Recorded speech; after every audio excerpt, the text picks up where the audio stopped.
Panchayat season 4 నా వరకు it's unenjoyable season అండి. Content wise, narration wise and character depth wise కొన్ని drawbacks అయితే ఉన్నాయి. But still it's a good one అని నాకు అనిపించింది. పంచాయత్ సీజన్ 1 బాగుంటుంది, అయితే సీజన్ 2 అన్ని ఆస్పెక్ట్స్లో ఒక హైన్ అయితే చూసింది. ఆ తర్వాత సీజన్ 3 కొంచెం డ్రాప్ అయినా మంచిగానే ఎంటర్టైన్ చేసింది. మరి సీజన్ 4 ఎంతవరకు ఎంటర్టైన్ చేయగలిగిందనేది మనం డీటెయిల్గా మాట్లాడుకుందాం. అయితే దానికంటే ముందు నాదొక చిన్న రిక్వెస్ట్. అంటే చాలా మంది మన వీడియోస్ అయితే చూస్తున్నారు కానీ సబ్స్క్రైబ్ మాత్రం చేసుకోవట్లేదు భయ్యా. సో ప్లీజ్ సబ్స్క్రైబ్ చేసుకుని వీడియోస్ని చూసినట్టు చెప్తాను. ఇక సీజన్ 4 స్టోరీ మ్యాటర్కి వస్తే, పులేరా విలేజ్లో ఎలక్షన్స్ వస్తాయి. ఆ ఎలక్షన్స్ కోసం మన ప్రధాన్జీ ఫ్యామిలీ అండ్ బన్రాకస్ భూషణ్ ఫ్యామిలీ ఫైట్ చేస్తుంటారు. అయితే మన బన్రాకస్ ఎలక్షన్స్లో గెలవడానికి ఈసారి ఎలాంటి టాక్టిక్స్ ప్లే చేశాడు, ఆ టాక్టిక్స్ని మన ప్రధాన్జీ వాళ్ళు ఎలా హ్యాండిల్ చేశారు, ఎలక్షన్ ప్రమోషన్స్, ఫైట్స్, ఇవి బేసిక్గా ఈ సీజన్ 4 ప్లాట్. ఇక నరేషన్ మ్యాటర్కి వస్తే సీజన్ 4లో టోటల్ 8 ఎపిసోడ్స్ అయితే ఉంటాయి. ఆనెస్ట్లీ నాకైతే 8 ఎపిసోడ్స్లో తీయాల్సిన కంటెంట్ ఉన్నట్టు అనిపించలేదు.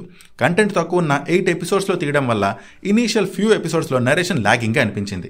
సీజన్ 4ని ఒక 5 ఎపిసోడ్స్లో తీసి ఉంటే బెటర్ అవుట్పుట్ వచ్చి ఉండేదని నా ఒపీనియన్. ఎపిసోడ్ 4 వరకు ఏట్రా ఎంతసేపు లాగుతారా బాబు, ఎప్పుడు వస్తాయరా ఎలక్షన్స్ అన్న ఫీలింగ్ కలుగుతుంది. బట్ ఎపిసోడ్ 5 నుంచి ఈ వెబ్ సిరీస్ మంచి ఎంటర్టైన్మెంట్ని ప్రొవైడ్ చేస్తుంది. ఎస్, నరేషన్లో కొంచెం డ్రాబ్యాక్స్ అయితే ఉన్నాయి, బట్ స్టిల్ ఈ season 4 most of the time నన్ను అయితే బాగానే ఎంటర్టైన్ చేసింది. ఎలక్షన్ టైంలో వాళ్ళు ప్లే చేసే టాక్టిక్స్, ఫైట్స్ అండ్ క్యాంపెయిన్స్ ఇవన్నీ మంచి ఎంటర్టైన్మెంట్ని ఇచ్చాయి. అండ్ అలానే లాస్ట్ 2 ఎపిసోడ్స్ మంచి సాలిడ్గా అనిపించాయి. ఆ కుక్కర్ బ్లాస్ట్ సీన్, అలానే 5th ఎపిసోడ్లో జరిగే ఫైట్ సీన్, ఇలా చాలా ఉంటాయి. ఈ సీజన్ 4ని ఒక ఎంజాయబుల్ సీజన్ని చేస్తాయి. అయితే ఈ సీజన్ 4లో ఎంటర్టైన్మెంట్తో పాటు కాస్త ఎమోషనల్ మూమెంట్స్ కూడా బాగానే ఉన్నాయి. ఈ సీజన్ 4లో మనం చాలా విలేజ్ పాలిటిక్స్ని చూస్తాం. అది కూడా ఎపిసోడ్ 5 నుంచి ఇంకా డీప్ పాలిటిక్స్ అయితే ఉంటాయి.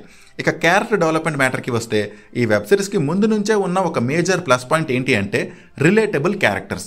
సీజన్ 4లో కూడా ఆ ప్లస్ పాయింట్ అలానే ఉంది. వాళ్ళ ఇన్నోసెన్స్, జెలస్ అన్నిటినీ మనం ఫీల్ అయ్యేలా ఉంటాయి ఈ సీజన్ 4లో ఉండే క్యారెక్టర్స్. అయితే అభిషేక్ క్యారెక్టర్ని మాత్రం కాస్త సైడ్ లైన్ చేసేశారు. అలానే ప్రహ్లాద్ క్యారెక్టర్లో కూడా డెప్త్ మిస్ అయింది అనిపించింది నాకు. Music was good, sound design బాగుంది, technical aspects are good, performances గురించి స్పెషల్గా చెప్పక్కర్లేదు. అయితే ఈ సీజన్ 4లో విలేజ్లో జరిగే కొన్ని నార్మల్ సీన్స్ని చూపిస్తారు. ఆ సీన్స్లో కొన్ని సీన్స్ న్యాచురల్ అండ్ సింపుల్గా అనిపిస్తే, కొన్ని మాత్రం సిల్లీగా అనిపిస్తాయి. ఎండింగ్ చూసాక ఒకటైతే కన్ఫర్మ్ అయిపోయింది, సీజన్ 5తో ఈ వెబ్ సిరీస్ ఎండ్ అయిపోద్ది. ఐ హోప్ సీజన్ 5 నుంచి బెస్ట్ అవుట్పుట్ రావాలని. సో దట్స్ ఇట్ అండి. నాకైతే ఇట్స్ అన్ ఎంజాయబుల్ సీజన్ అనిపించింది. ప్రీవియస్ సీజన్స్తో కంపేర్ చేస్తే this will be a weakest season, but still it's better than most of the other web series అని నా opinion. Initial few episodes కొంచెం లాగింగ్గా అనిపించినా ఎపిసోడ్స్ ప్రోగ్రెస్ అయ్యే కొద్దీ ఎంటర్టైనింగ్గా అనిపించాయి. నాకైతే సీజన్ 4 నచ్చిందండి. మరి ఈ సీజన్ 4 పైన మీ ఒపీనియన్ని please do comment and please do subscribe. Thank you, take care, bye.